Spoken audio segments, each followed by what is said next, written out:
زملنګ احسان الله د دې خبرې اظهار کو نه کړم نو دا به ډېره کمظرفي وي. هغه دا چې د شمس الاقبال شمس خطاط صاحب د رحلت نه وروستو ما د هغوی په هکله چې کوم منظوم کلام لیکلی دی هغه دا دی داسې زه د ګران کشر عبداللطیف هم ډېر مشکور یم او مننه کوم چې دې نظم له یې ډېر په زړه پورې طرز ورکړو او زما دې نظم ته د اواز څخه ښکلا وبخله. ښکلی د اصلاح خاوند زمونږ نه رخصتېږي دا د رب کارونه دي زمونږ مخې ته کېږي. ښکلی د اصلاح خاوند زمونږ نه رخصتېږي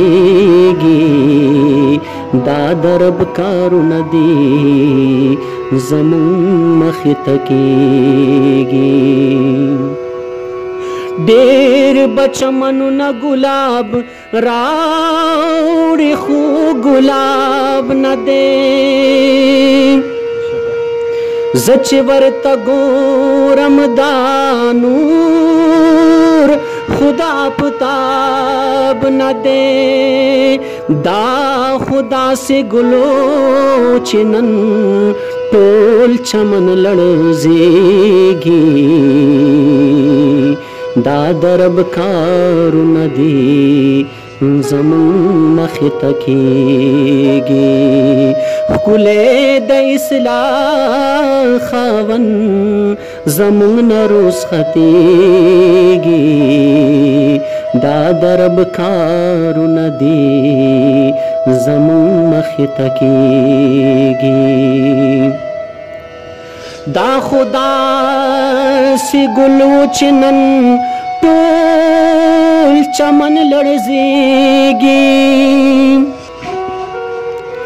شمس پر اختیار شمسو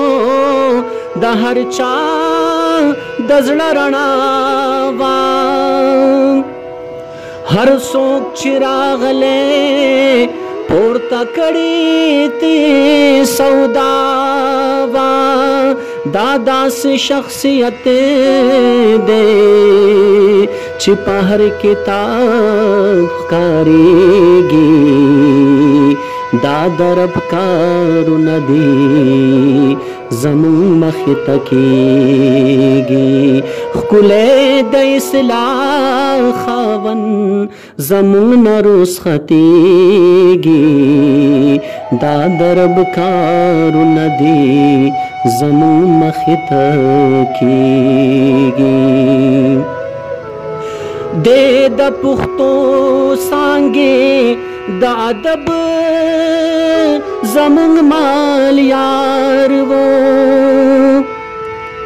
دې د هر شاعر د سترګو تور د زړه قرار دې د قدر وړو دې د چا کله هېرېږي دا د رب کارونه دي زمونږ مخې ته کېږي. شمس خو د سیدو د باغ ښکلا وخو پونه پناه شوله شمس خو د سیدو د باغ ښکلا وخو پناه شوله زکه پسې کور پکور په هرې لورې جړا شوله د سوات عاشقان سکړې نن پر ټول وطن جړېږي دا د رب کارونه دي زمونږ مخې ته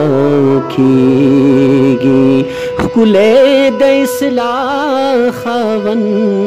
زمونږ نه رخصتېږي دا د رب کارونه دي زمونږ مخې ته کېږي. څوک عقلمند وي कभी अक़ल ज़ोरावर कवि खलास दे हिस्सोक न दे प मिसाल द इल्म गरे कवि लाड़ो दा फैज़ान बचे ज़मा कलहेरेगी दा दरब कारू नदी ज़मून मखिता कीगी लाड़ो द फैज़ान बचे ज़मा कलहेरेगी दा दरब कारू नदी ज़मून मखिता कीगी शम्स दासी इंसान वो दहर चा पगम गम जनवो लास की बई किताब दे मयने पखपले कलम वो दसे दु मलंग एहसान वाई दा कलम बई पकारेगी